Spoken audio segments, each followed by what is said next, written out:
Aqui, neste momento, participando do início dos trabalhos da tarde de hoje. Saúdo os senhores senadores, senhoras senadoras, os cidadãos e cidadãs de todo o Brasil que acompanham a sessão que se inicia aqui no plenário do Senado Federal, através da TV Senado e da Rádio Senado. Eu quero iniciar meu pronunciamento, senhor presidente, dizendo que no final do mês de março, ocupei esta tribuna com o objetivo de chamar a atenção para mais um grande problema que está sendo criado pela incompetência e pela negligência do governo federal na gestão da Petrobras. O risco de desabastecimento de gás natural. Esse é um problema muito sério que precisa ser destacado. Existe hoje um risco muito sério de desabastecimento de gás natural que atende principalmente o setor produtivo, o setor industrial no sul do Brasil. É uma ameaça cada vez mais iminente para as indústrias, especialmente de Santa Catarina, Paraná e Rio Grande do Sul, porque elas estão no final do sistema do gasoduto Brasil-Bolívia e contam com disponibilidade limitada de gás, já que a maior parte do gás que vem da Bolívia é consumida no Sudeste, onde também existe uma grande quantidade de indústrias e de setor produtivo que precisa dessa fonte energética.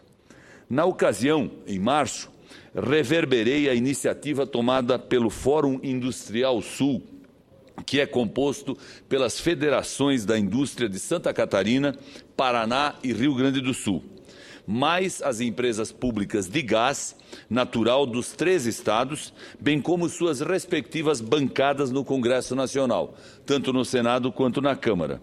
O Fórum Industrial Sul defendeu, junto ao Ministério de Minas e Energia, a inclusão de uma série de medidas no PEMAT 2022. O Plano Decenal de Expansão da Malha de Transporte Duto Viário, visando resguardar o abastecimento de gás natural para a região sul. As demandas da região sul eram justas, factíveis e com uma excelente relação custo-benefício. Em resumo, defendíamos 3 ações fundamentais. A primeira era a adaptação das plataformas de petróleo da região sul para o aproveitamento do gás natural, também disponível nos campos de petróleo, que poderia ser injetado no trecho sul do gasoduto Brasil-Bolívia, mais conhecido como Gasbol. A segunda ação seria a construção, nos portos da região sul, de terminais de regaseificação de gás natural liquefeito, que hoje só existem no Sudeste e no Nordeste, o que nos permitiria a importação de gás por via marítima.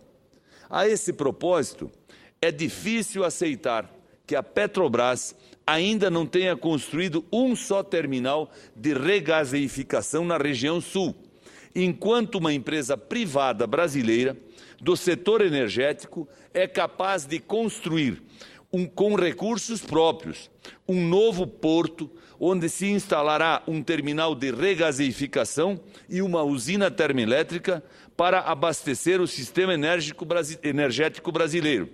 Sim, senhores senadores, é difícil aceitar, sobretudo porque o fato é que este porto, esse terminal e esta usina estão sendo construídos lá no Uruguai e não na costa brasileira, ou seja, na região sul do Brasil. É difícil aceitar, mas não é difícil entender. Essa empresa privada brasileira, senhor presidente, que tem o compromisso de produzir energia elétrica para o Brasil, certamente encontrou no Uruguai, naquele país vizinho nosso, regras claras e segurança jurídica, o que não temos mais por aqui, por falta de uma política energética concreta e efetiva. Voltando às demandas do Fórum Industrial Sul, a terceira ação seria a duplicação do tramo sul do gasoduto Brasil-Bolívia, entre Campinas e Canoas, passando por Santa Catarina, com looping nos trechos mais críticos, bem como a construção de um novo tramo do gasoduto entre Araucária, no Paraná, e Mafra, em Santa Catarina. O secretário executivo do Ministério de Minas e Energia, o catarinense Márcio Zimmermann, recebeu pessoalmente o documento do Fórum Industrial Sul, comprometendo-se a analisar atentamente as propostas visando sua inclusão no PEMAT. No entanto, o plano foi aprovado em portaria assinada pelo ministro Lobão, senador como nós, licenciado para o exercício do cargo de ministro, ignorando totalmente as demandas da região sul. Eu não quero acreditar que o Dr. Márcio Zimmermann tenha recomendado a exclusão ou a não inclusão das reivindicações do sul do Brasil no plano. Eu imagino que ele não tenha força política como secretário executivo do Ministério para viabilizar o atendimento desses pleitos, já que o Ministério de Minas e Energia não é comandado nem por ele, nem pelo ministro. É, na verdade, comandado pela Presidente da República, que cuida pessoalmente dos assuntos da energia no Brasil. Por isso, aliás, a energia começa a dar sinais de dificuldade e de insuficiência, como de resto em outras áreas onde a Presidente tem se dedicado pessoalmente, como a área econômica, que também mostra problemas, principalmente na inflação, que aparece diariamente nas prateleiras dos supermercados. Isso significa que até 2022, a não inclusão nesse programa, nenhum investimento será feito para aumentar a oferta de gás natural para Santa Catarina, para o Paraná e para o Rio Grande do Sul. É lamentável, é simplesmente lamentável. O gás natural é hoje uma das principais fontes de energia para as indústrias do sul do país. E a limitação de sua oferta certamente afetará a expansão econômica e a criação de empregos, de mais empregos naquela região. Defensores do governo federal com certeza se apressarão em afirmar que a região sul pode, com outras fontes de energia, como hidroelétrica e termoelétrica, manter seu crescimento. No entanto, essa afirmação está cada vez mais distante da realidade. Todos sabemos que o governo federal armou uma gigantesca confusão ao tentar reduzir as tarifas de energia elétrica por decreto. Criou um caos no setor, uma tremenda insegurança jurídica, estimulou o aumento do consumo e repassou os custos para o Tesouro Nacional, ou seja, para todos os brasileiros que pagam impostos. Com tudo isso, o governo criou o risco de apagão elétrico. Um dia, o ministro de Minas e Energia garante que o risco de apagão é zero. No dia seguinte, um enorme e demorado apagão atinge metade do país. É muito complicado. O governo põe a culpa em falhas momentâneas do sistema. Mas de quem é a culpa pelo sistema estar sujeito aos apagões, senão do próprio governo federal? Além de conviver com os apagões, o país é assombrado pelo risco de racionamento de energia elétrica. Nesse caso, o governo culpa a falta de chuvas, que reduz a produção das hidroelétricas, e culpam, veja só, agora até São Pedro. A verdade é que nos últimos 11 anos não houve planejamento e investimentos suficientes para enfrentar a falta de chuvas, para gerar mais energia. E o país, mais uma vez, é obrigado a acionar as usinas termoelétricas a plena carga.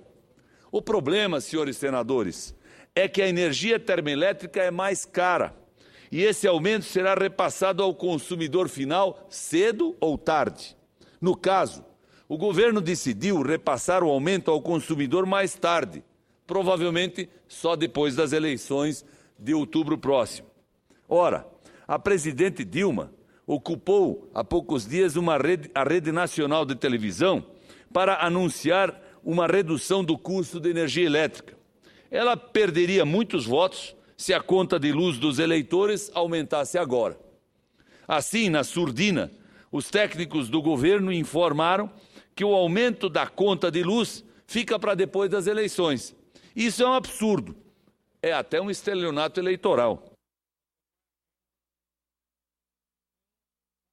A bagunça criada pelo governo no setor elétrico tem consequências que vão muito além do aumento da conta de luz para o consumidor final, mesmo que ela venha mais tarde.